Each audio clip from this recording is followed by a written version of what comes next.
Bismillahirrahmanirrahim. Alhamdulillah. Alhamdulillah hamdan katsiran thayyiban mubarakan fih. Kama yuhibbu rabbuna wa yardah. Asyhadu an la ilaha illallah wa asyhadu anna Muhammadan abduhu wa rasuluh.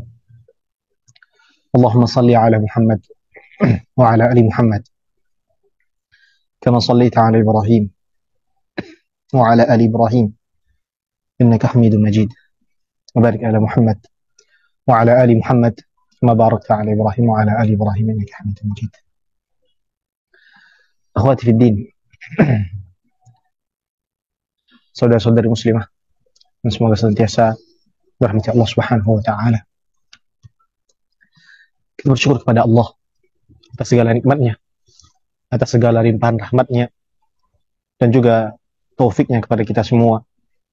Sehingga pada petang hari ini Allah Subhanahu wa taala masih mengizinkan kita untuk sama-sama kembali berkumpul, untuk sama-sama bersama mendengarkan nasihat-nasihat dari ulama yang berdasarkan Al-Quran dan Sunnah. Dan semoga perkumpulan ini menjadi perkumpulan yang luar biasa, perkumpulan istimewa, perkumpulan yang dirahmati oleh Allah Subhanahu wa taala.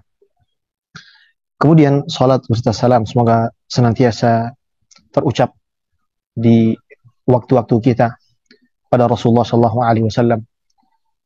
Ketahuilah bahwasannya setiap salawat yang kita hanturkan kepada Rasulullah SAW akan terpampang jelas di hadapan Rasulullah SAW.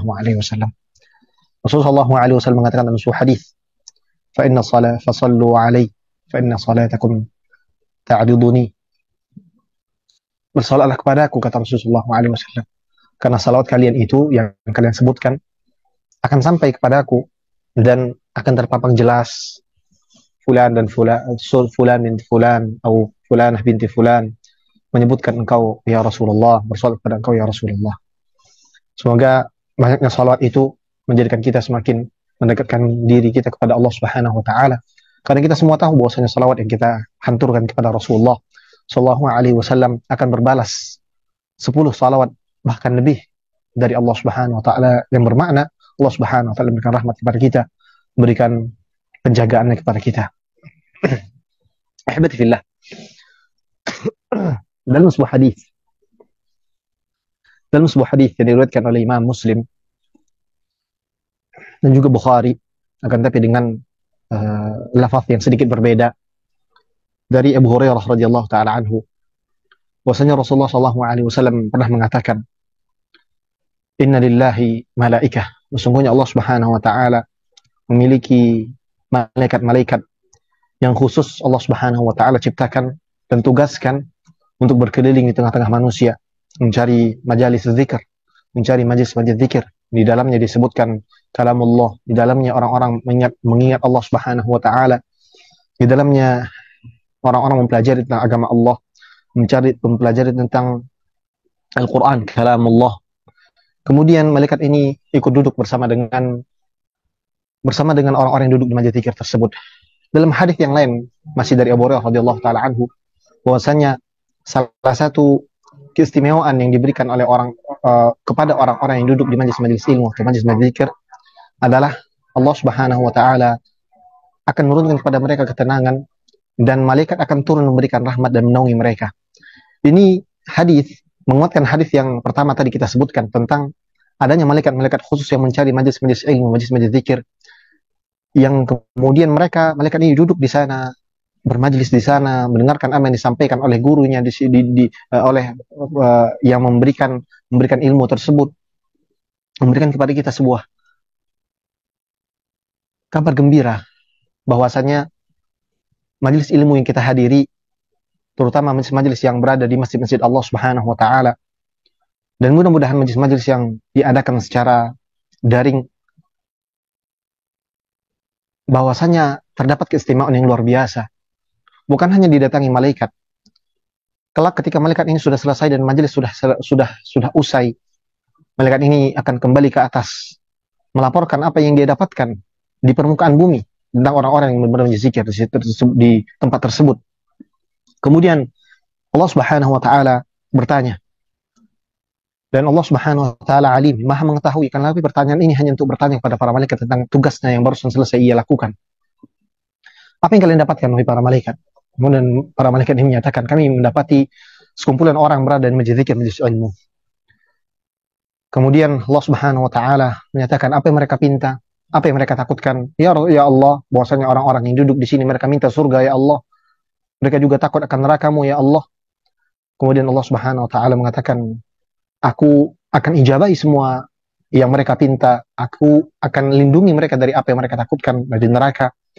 Kemudian para malaikat ini menyatakan, ya Allah, ada satu kelompok yang aslinya mereka tidak ada niat untuk bisa duduk, untuk bisa bermajlis, untuk ingin bermajlis. Tapi ketika mereka mendapatkan adanya sekelompok orang yang bermajlis, mendengarkan kajian-kajian ilmu, mendengarkan Al-Quran dan Sunnah, akhirnya mereka ikutan. Apakah untuk orang ini mendapatkan keistimewaan juga ya Allah? Kemudian Allah Subhanahu wa taala mengatakan, untuk orang ini juga yang gak ada niat ini tadi juga aku berikan. Kemudian Rasulullah SAW memungkasi hadis ini dengan pernyataan, humul qaumu la yashqa bihim jalisuhum.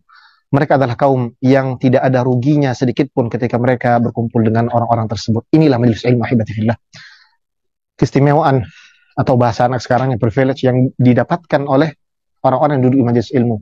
Maka ketika Allah Subhanahu wa taala sudah mudahkan kita semua untuk bisa berkumpul dengan orang-orang yang cinta akan ilmu, ingin senantiasa berada dekat dengan majelis-majelis ilmu, maka berbahagialah. Rasulullah SAW menjamin bahwasanya orang-orang ini tidak ada sedikit pun kerugian ketika kita berada dekat mereka. Umul qaumu la yashqa bihim jalisuhum.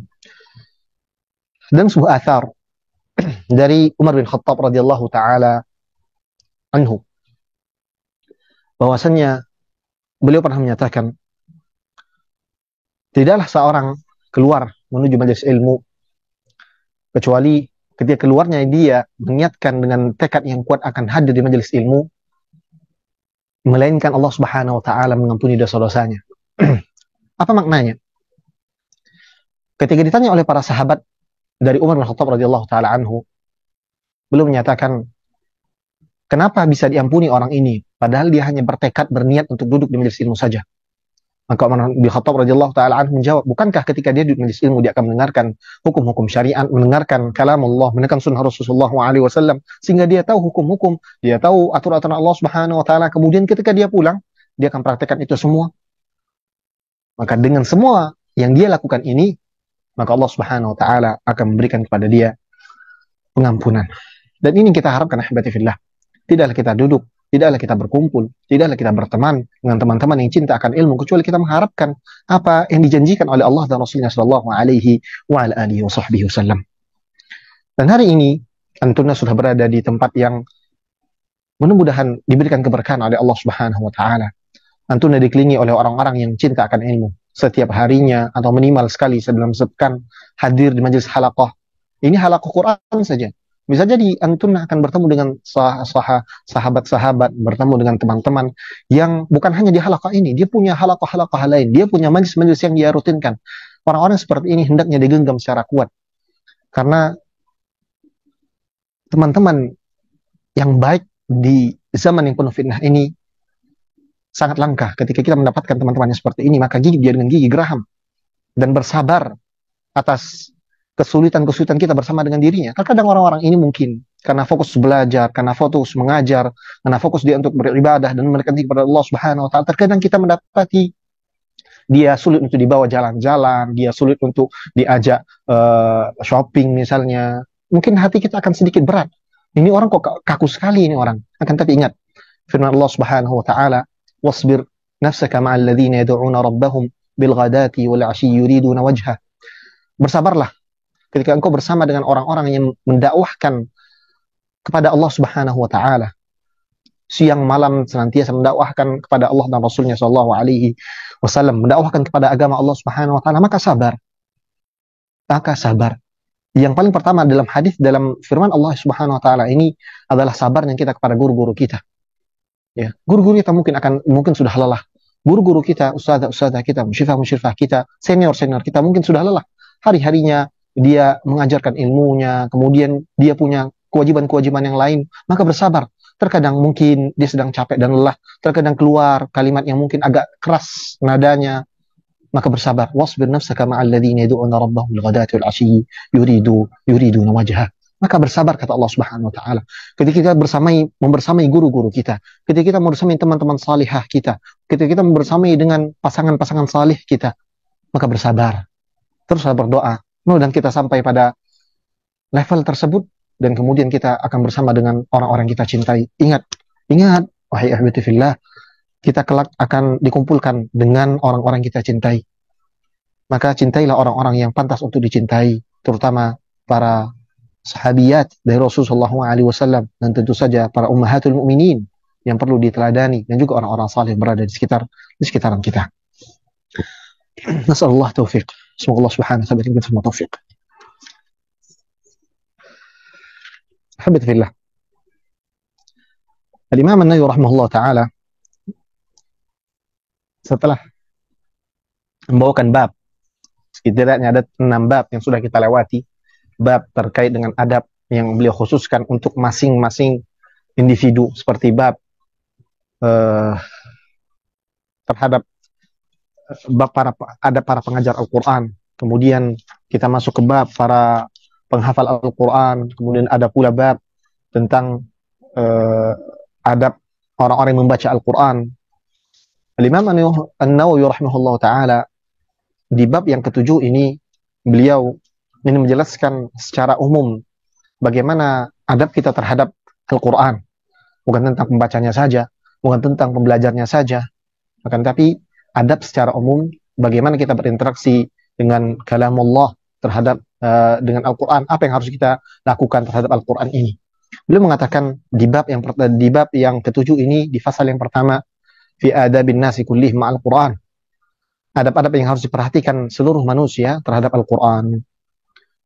Sabata fi sahih Muslim radhiyallahu anhu wa rahimahullah an Tamim ad-Dari rahimahullah radhiyallahu ta'ala anhu, inna an-nabiy sallallahu alaihi wasallam qala ad-dinu an-nasihah. Qulna liman? Qala lillah wa li kitabihi wa li rasulihi wa li a'immatil muslimina wa 'ammatihim. Dan sebuah hadis sahih diriwayatkan oleh Imam Muslim dari jalur salah seorang sahabat Tamim ad-Dari radhiyallahu taala anhu, seorang sahabat yang diberikan keistimewaan bertemu dengan Dajjal dalam sebuah hadis jassasah. Ya, yang diriwayatkan oleh yang diceritakan oleh Rasulullah SAW dalam satu hari. Ketika itu Tamim ad-Dari radhiyallahu taala anhu masih kafir, belum masuk Islam, melakukan perjalanan, kemudian terombang-ambing di lautan hingga terdampar di sebuah pulau. Di pulau tersebut beliau radhiyallahu taala anhu bertemu dengan satu sosok, ya dikatakan binatang yang penuh dengan bulu, yang tidak tahu mana depan mana belakang. Kemudian dia dibawa kepada satu tempat, di dalamnya ada satu sosok yang terbelenggu dengan rantai-rantai yang begitu kuat. Ternyata sosok ini diceritakan oleh Rasulullah SAW adalah Dajjal. Tamim ad-Dari radhiyallahu taala anhu dalam hadis ini menyatakan, sungguhnya Nabi Muhammad SAW bersabda, ad-dinun nasihah, agama ini adalah nasihat. Para sahabat bertanya, untuk siapa nasihat itu ya Rasulullah? Karena nasihat kalau kita lihat maknanya adalah perintah atau harapan yang dikeluarkan oleh seorang untuk orang dia cintai. Nasihat ini bukan hanya tentang perintah, bukan tentang harapan, akan tapi dia merajut kain perca yang sudah hancur, kemudian dirajut agar orang yang kita cintai ini bisa menggunakannya kembali. Artinya nasihat ini penuh dengan cinta. Ketika dikatakan ad-dinun nasihah, maka agama ini semuanya adalah nasihat untuk siapa? Kemudian Rasulullah SAW mengatakan untuk Allah, lillahi wa li kitabihi wa li rasulihi wa li a'immatil muslimina wa 'ammatihim. Untuk Allah, untuk kitabnya, untuk rasulnya, untuk para pemimpin-pemimpin kaum muslimin dan juga seluruh kaum muslimin. Qala ulama, para ulama mengatakan apa maksud dari nasihat untuk kitab? Karena mungkin kita tidak akan ambil seluruh makna hadis ini. Yang akan kita ambil adalah fokus kita pada pembahasan ini tentang kitabullah, tentang Al-Quran. Hadis ini punya banyak faedah, punya banyak cabang yang mungkin sudah pernah antum dengar ya dari asatidah kita, tentang hadis yang ketujuh dari Arba'in An-Nawawiyah yang mungkin antum sudah sering dengarkan. Di dalam hadis ini Rasulullah SAW menyatakan bahwasanya ada nasihat nih untuk kitabullah. Para ulama menyatakan makna nasihat untuk kitabullah adalah yang pertama beriman bahwasannya kitab ini Al-Quran adalah kalamullahi dan juga ini merupakan wahyu dari Allah Subhanahu wa taala. La yushbihuhu syai'un min kalamil khalq. Dia tidak ada kemiripan sedikit pun dengan kalamul khalq dan dengan perkataan-perkataan manusia. Ini kalamullah, ahibati fillah. Ini akidah harus benar-benar terpatri di diri kita, di hati kita, bahwasanya Al-Quran ini kalamullah. Mengapa demikian? Karena ada orang-orang yang kepalanya, yang akidahnya itu sudah terkontaminasi dengan pemikiran bahwasannya Al-Quran ini bukan kalamullah. Bahkan sebagian dari mereka mengatakan Al-Quran adalah kalamun nafsi atau ibaratun an kalamillah, sebagaimana dikatakan oleh orang-orang Asy'ariyah, orang-orang Kullabiyah. Mereka menyatakan Al-Quran ini bukan kalamullah. Walaupun di zahirnya mereka mengatakan Al-Quran kalamullah, kalau kita menilik akidah yang mereka yakini, kalau kita menilik akidah yang mereka pelajari, kalau mereka faham, maka ujungnya adalah mengatakan Al-Quran ini bukan kalamullah, akan tetapi makhluk. Sebabnya apa ya habati fillah? Sebabnya adalah keyakinan mereka dengan sifat-sifat Allah Subhanahu wa taala. Sebagian besar dari mereka ini menafikan mayoritas sifat-sifat Allah Subhanahu wa taala. Mereka hanya menetapkan 6 sifat, 7 sifat, ada yang bilang 13 sifat, ada 20 sifat, sesuai dengan sekte-sekte dan imam-imam mereka. Dan di antara yang mereka hilangkan dari sifat-sifat Allah Subhanahu wa taala, ta'ala Allahu amma yaqulun, adalah sifat kalam. Mereka tidak diyakini Allah Subhanahu wa taala itu bicara. Bahkan padahal Allah Subhanahu wa taala menyatakan dalam firman-Nya, wa kallama Allahu Musa taklima. Allah Subhanahu wa taala menyatakan Allah berbicara kepada Nabi Musa alaihi salam. Artinya Allah Subhanahu wa taala punya sifat kalam. Allah Subhanahu wa taala itu berbicara. Kalau mereka menafikan kalimat kalam, menafikan sifat kalam ini, artinya mereka mendustakan ayat-ayat Al-Quran yang menceritakan, yang menjelaskan bahwasanya Allah Subhanahu wa taala itu berbicara. Apa syubhat yang ada di kepala mereka ini? Syubhat yang ada di kepala mereka ini adalah mereka ketika dikatakan semua sifat Allah ini, yang ada di kepala mereka itu adalah sifat Allah itu sama dengan makhluk, padahal tidak ada yang menyatakan demikian. Bukankah Allah Subhanahu wa taala menyatakan laisa kamitslihi syai'un? Enggak ada yang serupa dengannya, wa huwas samiul basir. Enggak ada yang serupa.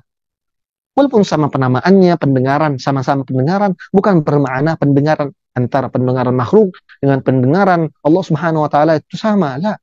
Enggak ada yang menyatakan demikian. Maka akidah yang harus kita patrikan di dalam diri kita ini, keyakinan bahwasanya Al-Quran ini adalah kalamullah, dan ini adalah adab yang paling penting, yang paling utama dan harus dicatat. Al-Quran kalamullah. Apa konsekuensi ketika seseorang menyatakan Al-Quran ini bukan kalamullah? Konsekuensinya sangat banyak, habibat fillah. Yang pertama, dia akan mudah untuk mendustakan apa yang ada di dalam Al-Quran. Kenapa? Karena ini adalah kalamul bashar atau kalamul malaika yang tidak wajib untuk dipercayai seluruhnya. Ini konsekuensi yang luar biasa yang dapat menjatuhkan seorang kepada kekafiran. Kenapa? Ketika dia mendustakan ayat Allah Subhanahu wa taala, mendustakan kalamullah. Maka perhatikan ini habibat fillah. Keyakinan kita sebagai seorang mukmin yang beriman kepada Allah, mengimani apa yang Allah Subhanahu wa taala firmankan, kita meyakini Al-Quran adalah kalamullah. Minhu bada'a. Dimulai dari Allah wa ilaihi ya'ud, dan kelak akan kembali kepada Allah Subhanahu wa ta'ala. Ini penting. Ini akan membedakan mana orang-orang berakidah salim, berakidah sahih, berakidah benar dengan orang-orang yang menyelewengkan makna-makna Al-Quran. Dan ini adab penting, sikap penting kita terhadap kalamullah, terhadap Al-Quran. Meyakini Al-Quran adalah kalamullah. La yushbihu syai'un min kalamil khalq. Tidak serupa dengan kalam apapun. Wala yaqdar ala mithlihi al-khalqa bi asrihim.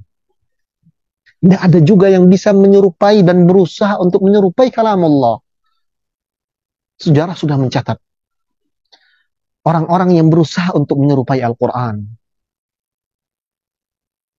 dengan mudahnya akan terbongkar kedoknya, terbongkar kedustaannya. Dikarenakan Allah Subhanahu wa taala sendiri akan menjaga keabsahan, keistimewaan, keeksklusifan Al-Quran.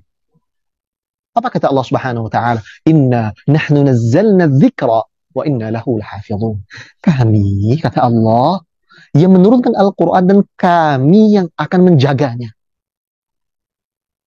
dari segala macam bentuk kerancuan, segala macam bentuk penghinaan, kami yang akan menjaganya.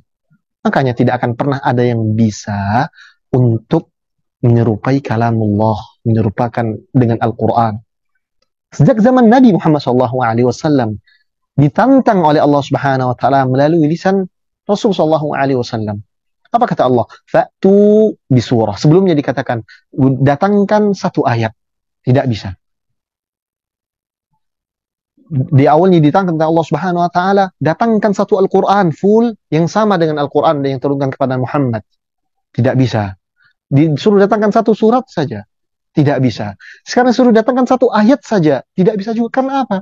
Karena diksi dari Al-Quran ini ada diksi kalamullah, bukan diksi orang-orang Arab biasanya.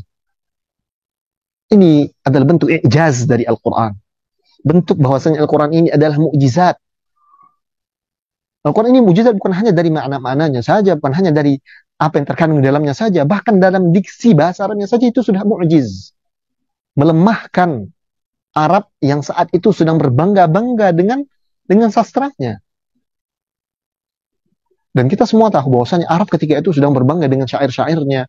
Ada di sana ada satu pasar yang di sana diperjualbelikan syair-syair. Mereka sedang berbangga bahwasanya kami punya budaya, kami punya bahasa yang luar biasa indah, yang maknanya begitu dalam. Kemudian datang Nabi Muhammad SAW membacakan di hadapan mereka Al-Quran, kalamullah. Orang-orang cerdas di kalangan mereka, para penyair ulung di kalangan mereka, langsung mengetahui bahwasanya ini bukan perkataan manusia, akan tapi ini perkataan Allah Subhanahu wa taala. Makanya terdapat fitnah yang disebarkan oleh kaum kufar Quraisy ketika itu. Menyatakan bahwasanya Nabi tukang sihir yang dapat menyihir manusia dengan perkataannya. Dikatakan bahwasanya Nabi Muhammad SAW seorang penyair. Dan disinilah tampak hikmah dari Allah Subhanahu wa taala menjadikan nabi kita ini sebagai nabi yang tidak bisa baca tulis. Ini hikmahnya, habibati fillah. Agar semua tuduhan-tuduhan itu langsung terpental, dikarenakan mereka tahu bahwasanya Nabi Muhammad SAW adalah seorang nabi yang Allah Subhanahu wa taala sengaja jadikan ia sebagai nabi yang tidak bisa baca dan tulis. Ummi, nabiyul ummi.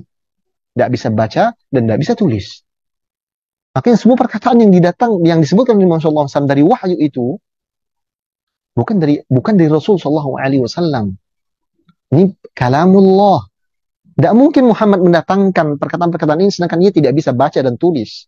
Tentu ini perkataan dari sesuatu zat yang lebih dari sekedar manusia, lebih dari sekedar makhluk. Dan tentu saja ia adalah Al-Khaliq, Rabbuna Rabbul Izzati wal Jalalah. Tidak ada yang bisa menyerupakan Al-Quran ini. Ini bentuk luar biasanya Al-Quran. Keistimewaan dan luar biasanya Al-Quran ini adalah sesuatu yang harus kita jaga. Ini sikap dan adab yang paling pertama yang harus kita lakukan terhadap Al-Quran.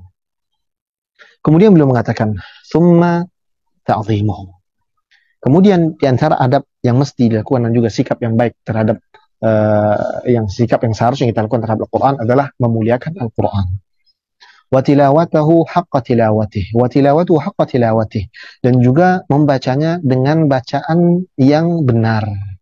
Sesuai dengan tartil. wa tahsinuha, dan memperindah bacaan terhadap Al-Quran, wal khusyu'u indaha, dan khusyuk ketika membacanya, wa iqamati hurufihi fit tilawah, dan memberikan hak-hak huruf di saat membaca, wa dzabbu anhu li ta'wilil muharrifin, dan membela Al-Quran walaupun tidak butuh untuk dibela, kan, tapi ini bentuk kewajiban kita terhadap kalam Allah. Wa dzabbu anhu li ta'wilil muharrifin, dan membela Al-Quran dari segala macam bentuk tahrif, segala macam bentuk takwil. Orang-orang yang menyelewengkan makna-makna Al-Quran ini harus dibantah, harus dijelaskan. Dan kita ini, dan bantahan ini adalah sebagai bentuk pembelaan kita kepada kalamullah. Dan ingat, ini bukan tugas kita semuanya. Ini tugas para ahli ilmu yang sudah paham terkait dengan akidah-akidah yang sahih. Bagaimana cara membantahnya. Tidak semua orang harus berbicara. Walaupun ada ghirah, walaupun ada kecemburuan di dalam diri ketika Al-Quran ini diinjak-injak, ketika Al-Quran ini dihinakan, ketika Al-Quran ini diselewengkan maknanya, tentu akan muncul rasa marah di diri kita, dan itu wajar dan itu harus.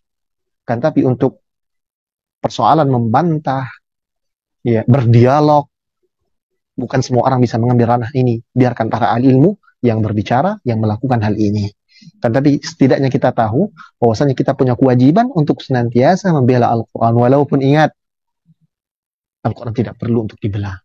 Kenapa? Karena Allah Subhanahu wa taala akan menjaganya. Tanpa penjagaan kita pun, tanpa pembelaan kita pun, Al-Quran itu sudah dijaga oleh Allah Subhanahu wa taala. Tapi Allah Subhanahu wa taala ingin melihat kita nih sebagai manusia, sebagai makhluk yang turun kepada kita Al-Quran, mana pengorbanan kita terhadap kalam Allah, mana pembelaan kita terhadap kalam Allah.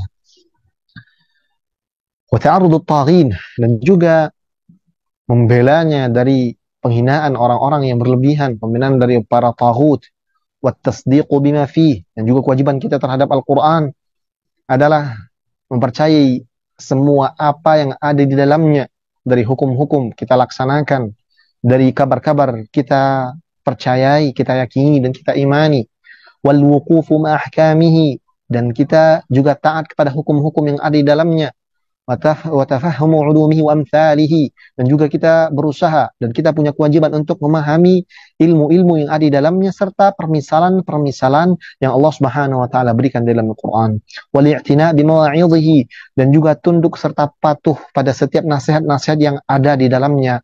Wat tafakkur fi ajaibi, serta berpikir, ya, merenung terhadap apa keajaiban-keajaiban yang ada di dalam Al-Quran, dari kabar-kabar, dari keajaiban-keajaiban diksi-diksi Al-Quran. Kita diwajibkan untuk bertafakkur, ya, merenung begitu indahnya kalamullah ini.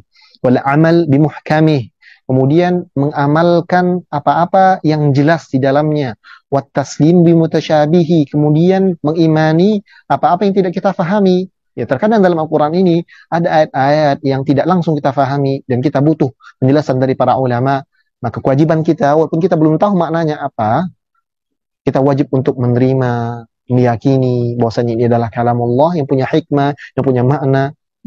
Maknanya apa? Itu yang harus dipelajari dan harus ditanyakan kepada para ahli ilmu. Wal bahthu an umumihi wa khususihi wa nasikhihi wa mansukhihi dan juga mempelajari tentang diksi-diksi umum, diksi-diksi khusus, mana yang sudah mansukh dari ayat Al-Quran, mana yang menjadi nasikhnya, mana yang menghapuskan, mana ayat-ayat yang tidak lagi diterapkan hukum-hukumnya, mana ayat-ayat yang sudah hilang lafaz-lafaznya. Ini semua wajib untuk kita pelajari sebagai seorang muslim, sebagai seorang mukmin, terutama ketika kita sudah lanjut naik level selanjutnya sebagai seorang penuntut.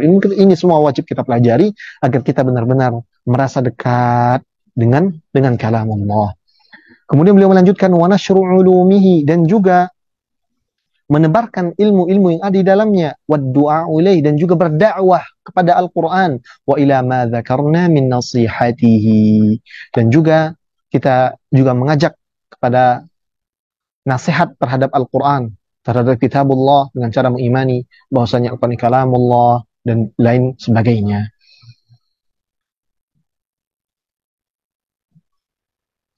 Kemudian beliau rahimahullah ta'ala melanjutkan,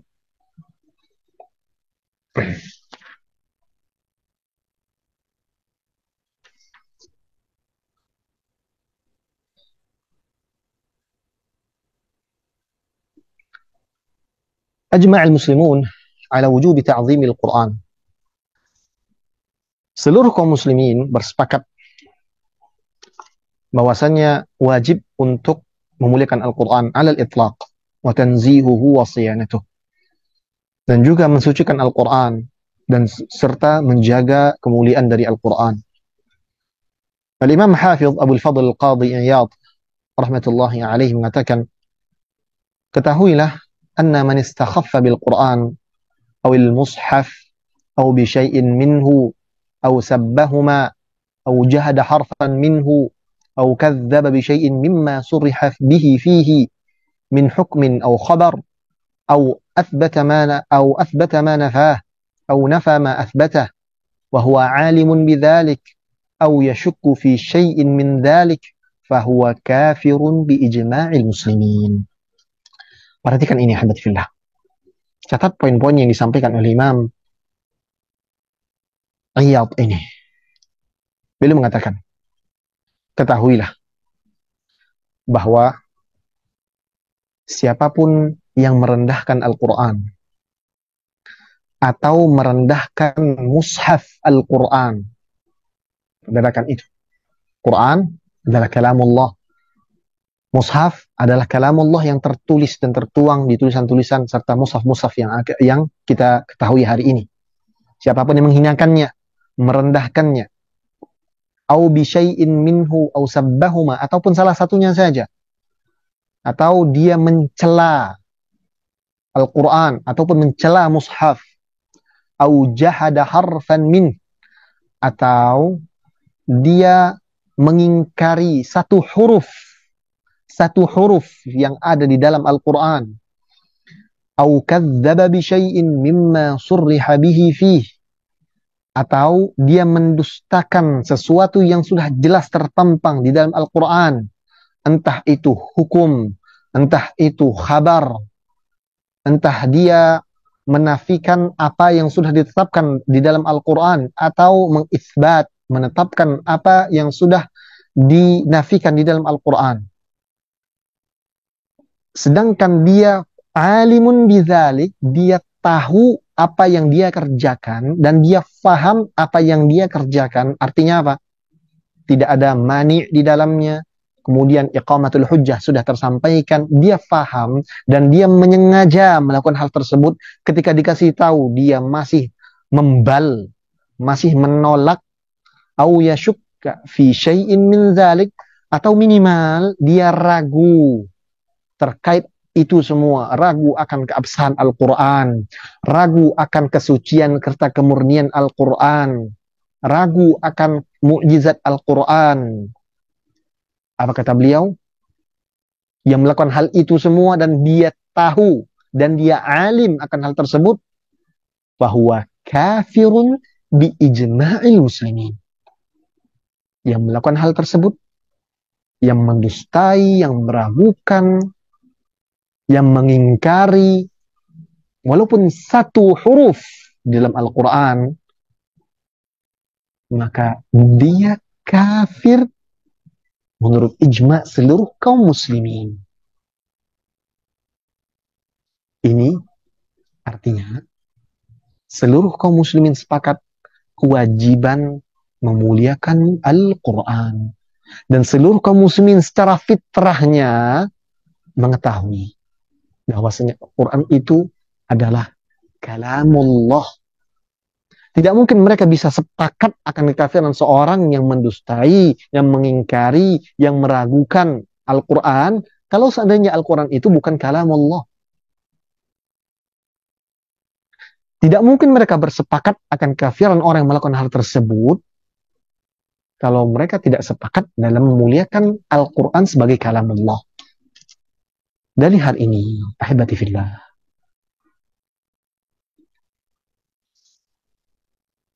kita tegaskan, siapa saja yang mendustakan Al-Quran, yang mengatakan Al-Quran adalah Al-Quran palsu, bahwasanya ada Al-Quran yang lebih sahih, sebagaimana dikatakan oleh orang-orang Syiah, Rafidhah, maka ketahuilah, yang mengatakan hal tersebut telah keluar dari Islam. Bukan kita yang mengatakan. Ini ijma'nya para ulama dan diikuti ijma'nya seluruh kaum muslimin dengan dalil-dalil yang sahih. Kenapa demikian? Karena ketika dia mendustakan, dia meragukan, dia mengingkari kalamullah, artinya dia sedang melawan Rabbuna Al-Azizul Jabbar. Dia sedang melawan Allah Subhanahu wa taala sebagai penciptanya, sebagai mudabbirnya. Maka pantaslah orang ini dikeluarkan dari keislamannya. Ingat, kalau dia alim, sudah tegak hujah di atasnya, kemudian dia masih membal, baru bisa kita katakan orang ini kafir. Akan tetapi tidak serampangan menyatakan bahwa seorang ini keluar dari Islam. Kita menyatakan siapa yang melakukan hal demikian, dia jatuh kepada kekafiran tanpa menta'yin, tanpa mengkhususkan ini orangnya, tanpa menyebut ini orangnya. Karena kita butuh ada dhawabit, ada metode-metode kalau seseorang itu dijatuhkan pada kafiran, tidak bisa serta-merta kita keluarkan dari agama Islam, karena kita tidak mengkafirkan secara serampangan, tidak membid'ahkan secara serampangan, tentunya dengan dalil yang sahih. Yang harus kita pahami dari pembahasan disampaikan oleh Imam An-Nawawi rahimahullah ta'ala ini adalah kewajiban kita mengagungkan Al-Quran, mengistimewakan Al-Quran, bahwa apapun yang kita dapati dari orang-orang yang merendahkan Al-Quran, ini akan bertentangan dengan fitrah kita sebagai seorang yang beriman. Fitrah kita adalah memuliakan itu Quran, muliakan itu Quran karena itu kalamullah. Ketika ada yang berseberangan dengan itu, maka kita ketahui bahwasanya itu adalah perbuatan yang tidak terpuji, yang salah, yang dapat menjatuhkan dia kepada hal-hal yang berbau kekafiran. Ini ingin Imam An-Nawawi ta'ala sampaikan kepada kita agar kita tuh paham, kita wajib memuliakan kalamullah. Jangan sampai kita bermudah-mudahan dengan kalamullah. Ini kalamullah, tidak bisa seenaknya. Tidak bisa seenaknya dibaca, tidak bisa seenaknya kita tafsirkan sendiri begitu saja. Ini yang harus kita pahami. Kemudian beliau menyatakan, wa kadzalika إذا جحد التوراة والإنجيل أو كتب الله المنزلة أو كفر بها أو سبها أو استخف بها فهو كافر. Begitu halnya dengan Al-Quran, begitu pula dengan kitab-kitab lainnya, kitab-kitab yang turun kepada nabi-nabi sebelum Nabi Muhammad SAW. Siapa saja yang mengingkarinya, baik itu Taurat atau Injil atau Zabur atau Suhuf Ibrahim, siapapun yang mendustakannya, maka sama dengan orang yang mendustakan Al-Quran. Dengan catatan yang dimaksud mengingkari Taurat, mengingkari Injil, dan mengingkari Zabur adalah yang benar-benar turun kepada para nabi di zamannya. Akan tetapi di zaman ini tidak ada satupun dari kitab tersebut yang asli. Semuanya sudah dirubah sedemikian rupa dengan perubahan-perubahan yang menyelisihi akidah utama dari yang disampaikan oleh Rasul yang kepadanya turun kitab tersebut. Kita berikan contoh Injil. Injil yang hari ini kita lihat, ahbati fillah, atau sebagian dari antum mungkin sudah pernah baca Injil, terutama bagi mereka yang mu'allaf. Ketahuilah bahwasanya Injil yang hari ini berada di tempat ibadah orang-orang kufar, orang-orang kafir, orang-orang Nasrani, apapun bentuknya, apapun sektenya, itu Katolik, Protestan, Ortodoks, dan sebagainya, Injil yang mereka pakai bisa kita pastikan itu Injil yang bukan datang dan bukan turun pada Nabi Isa alaihi salam. Kenapa? Karena tidak ada buktinya. Yang terbukti adalah semua Injil ini merupakan buah tangan dari orang-orang yang menisbatkan sebagai hawariyun, menisbatkan diri kepada murid-muridnya Nabi Isa alaihissalam. Padahal jarak antara hawariyun dan orang-orang yang menulis kitab-kitab ini terpaut beratus-ratus tahun. Entah itu Injil Matiusnya, Injil Yohanesnya, semuanya sudah dirubah sekehendak perut orang yang menulisnya. Maka dalam hal ini yang wajib kita imani bahwasanya Taurat, Injil sebagai kalamullah adalah apa yang turun kepada Nabi Musa, yang turun kepada Nabi Isa, kepada Nabi Daud, kepada Nabi Ibrahim. Ini yang wajib kita imani. Adapun yang hari ini tidak ada satupun kitab tersebut yang terjaga keasliannya. Berbeda dengan Al-Quran. 1400 tahun yang lalu diturunkan kepada Nabi Muhammad SAW, sampai hari ini tidak ada sedikit pun, tidak ada satu huruf pun yang berubah. Karena Allah Subhanahu wa taala yang langsung menjaga Al-Quran, berbeda dengan kitab-kitab yang lainnya yang hanya disampaikan oleh Allah Subhanahu wa taala, diberikan kepada jiwa-jiwa dan hati-hati para pemuka-pemuka agama tersebut. Ketika mereka wafat, maka hilanglah kitab-kitab tersebut. Al-Quran berbeda. Dia tetap terjaga sampai kelak di hari akhirat akan tetap terjaga.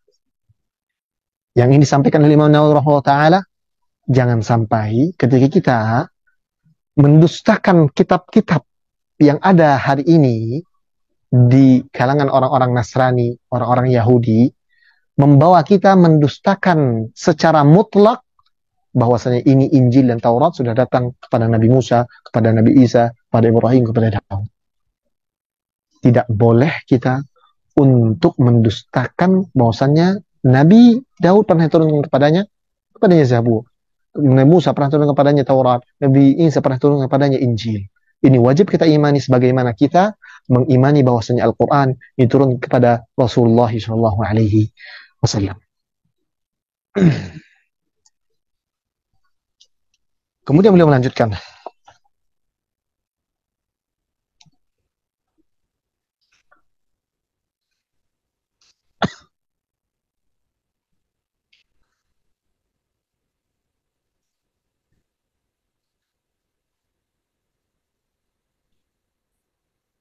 Nah, sepertinya pembahasan yang akan kita, paragraf-paragraf yang ada di hadapan kita ini disampaikan oleh Imam An-Nawawi rahimahullah taala ini cukup membutuhkan pembahasan yang lebih rinci terkait dengan masalah kalamullah, terkait dengan hukum tahrif dan juga hukum menambahkan satu huruf, mengurangi satu huruf dalam Quran, dan apa konsekuensi yang harus dilakukan oleh melakukan hal tersebut. Oleh karena hal tersebut, kita cukupkan sesi materi kita pada hari ini sampai di sini, dan insya Allah akan kita lanjutkan di bagian yang kedua dari cara memuliakan Al-Quran dan kewajiban seorang muslim untuk memuliakan Al-Quran. Semoga apa yang kita sampaikan pada petang hari ini bisa bermanfaat. Apa yang tadi ditegaskan bisa benar-benar terpatri, terutama yang kita minta untuk dicatat, sudah dicatat dan terus akan diulang. Semoga bermanfaat. Baik. Kami cukupkan sesi materi pada petang hari ini. Semoga ilmu ini bermanfaat untuk pembicara terutama, dan juga untuk para pendengar yang menyimak kajian ini. Semoga kita bisa mempraktekkan apa yang disampaikan oleh Imam Nawawi rahimahullah taala dari kewajiban kita sebagai seorang muslim untuk memuliakan Al-Quran. Kemudian ada sisi-sisi akidahnya tadi yang kita tegaskan, bisa benar-benar kita ulang dan kita patri, kita lengketkan di dalam hati kita, karena ini adalah akidah-akidah yang mesti dijaga, ya, keabsahannya, kesahihannya, kemurniannya. Mungkin masih ada beberapa waktu, beberapa menit lagi, kita buka sesi tanya jawab untuk menjawab satu atau dua pertanyaan yang sampai atau yang ingin bertanya, dipersilahkan. Kami kembalikan kepada moderator. Allah Ta'ala a'lam. Alhamdulillah, jazakallah khairan kepada Ustazuna Abu Hatim Huzaifah Ali Akbar BA Hafizullah Ta'ala yang baru saja sama-sama kita dengarkan pemaparan materi tentang kewajiban memuliakan Al-Quran. Semoga apa yang telah Ustazuna sampaikan tadi bermanfaat kiranya untuk bisa kita pahami dan kita amalkan dalam kehidupan kita sehari-hari. Baik, kami persilakan kepada Ummahat wa Akhwat yang ingin mengajukan pertanyaan langsung kepada Ustadz. Silahkan.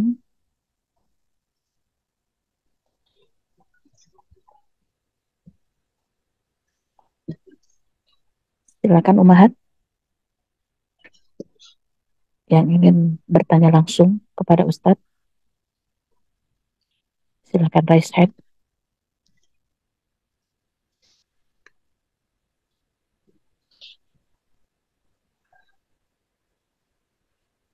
Ada Ummahat? Di ruang chat juga belum ada yang mengajukan pertanyaan, Ustaz. Kalau demikian, alhamdulillah, petang hari ini Ana selamat, alhamdulillah. Baik, semoga di pertemuan selanjutnya kita masih diberikan kehidupan oleh Allah Subhanahu wa taala dan kehidupan yang baik. Dan semoga Allah Subhanahu wa taala memberikan keberkahan kepada ilmu yang kita dapatkan. Jangan lupa tetap diamalkan apa yang sudah kita catat, dan itu tujuan besar dari kita menuntut ilmu. Sebelum kami menutup, kami ingin menyampaikan satu nasihat untuk kami semua, untuk kami pribadi khususnya, dan juga kepada seluruh ummahat. Ahibati fillah, saudara-saudari muslimah, kita sebagai seorang penuntut ilmu punya kewajiban besar untuk benar-benar memuliakan ilmu dan ulama. Bahkan sebagian para ulama menyatakan bahwasanya daging ulama itu beracun. Mereka menukilkan perkataan yang sedemikian ini ketika membahas tentang permasalahan ghibah. Ghibah yang terjadi di kalangan para penuntut ilmu.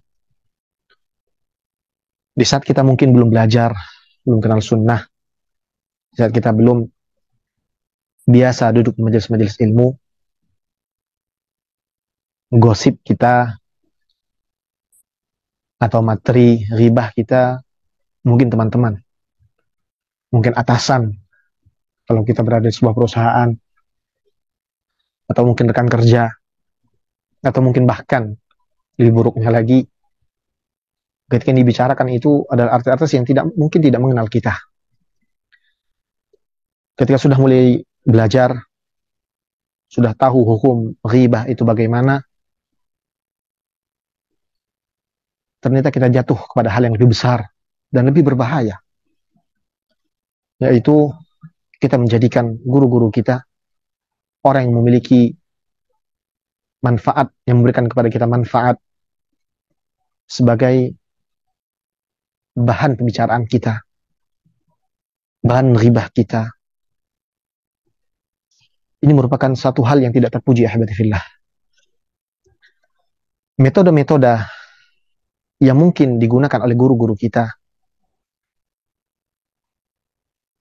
mungkin akan berbeda satu dengan yang lainnya. Kan tapi ingat, selama yang disampaikan adalah ilmu, dia tidak keluar dari jalur yang sahih. Bagaimanapun metode yang digunakan, selama metode tersebut masih berada dalam koridor syariat.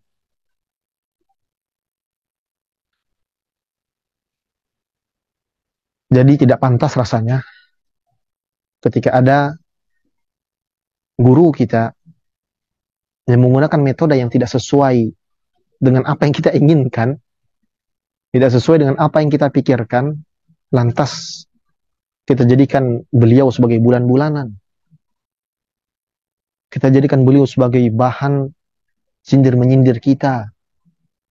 Kalaupun toh ada, kita dapatkan guru-guru kita yang lainnya menasihati, cukuplah antara mereka saja dan tidak butuh kita untuk ikut nimbrung di dalamnya. Tugas kita sebagai seorang penuntut ilmu adalah mengambil manfaat dari mereka. Kecuali kalau yang mereka sampaikan adalah hal-hal yang bertentangan, keluar dari koridor-koridor syariat. Maka hati-hati, ahibati fillah. Keberkahan ilmu kita sangat bergantung kepada bagaimana kita memuliakan ahli ilmu tersebut. Kita semua tahu bahwasanya tidak akan dikatakan orang yang pandai bersyukur ketika dia tidak terima kasih pada orang yang sudah berbuat kepadanya. Kalau kita tidak bisa untuk mengucapkan atau memberikan hal-hal terbaik kita untuk guru-guru kita, minimal jangan bicarakan keburukan beliau. Terlebih lagi pada hal-hal yang memang bukan pada masalah-masalah yang akadiyah, bukan masalah hukum-hukum yang keluar dari koridor syariat. Ini masalah metoda, masalah wasilah yang masih bisa untuk diperbincangkan. Kalau memang toh keliru masih bisa dinasihati, dan tugas menasihatinya tugas guru-guru kita sesama guru. Yang ingin kita tekankan habatifillah, hati-hati. Jangan sampai kita terbawa FOMO, euforia, orang bicarakan Ustadz Fulan, kita ikut bicarakan. Ketika kita lihat teman-teman kita membicarakan Ustadzah Fulanah, kita bicarakan pula. Keberkahan kita ilmu, keberkahan ilmu kita yang akan kita gadaikan kalau demikian, ahbatifillah. Semua ini bisa kita praktekkan, kita jaga. Karena rugi rasanya ketika bertahun-tahun kita duduk, belajar, kita ambil ilmunya, baik secara langsung ataupun secara tidak langsung. Mungkin video-video, potongan-potongan videonya sampai kepada kita, dan itu memiliki bekas diri kita. Kan tapi ketika ada satu kesalahan yang bahkan bukan sebuah kesalahan, kita ikut nimbrung menyalahkan, padahal kita tidak ada ilmunya di dalam hal tersebut.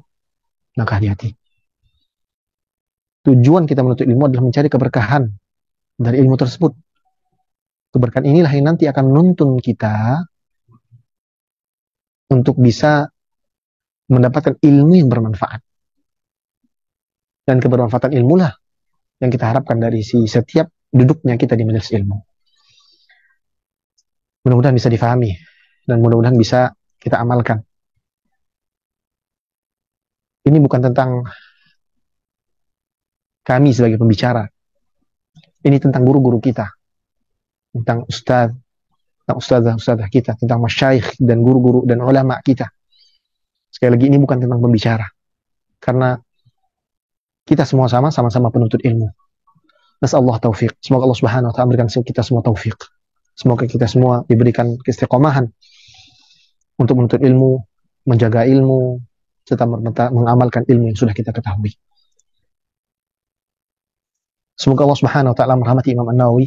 Semoga Allah Subhanahu wa taala merahmati guru-guru kita, ibu kita, ayah kita, karena mereka semua punya jasa besar terhadap kita.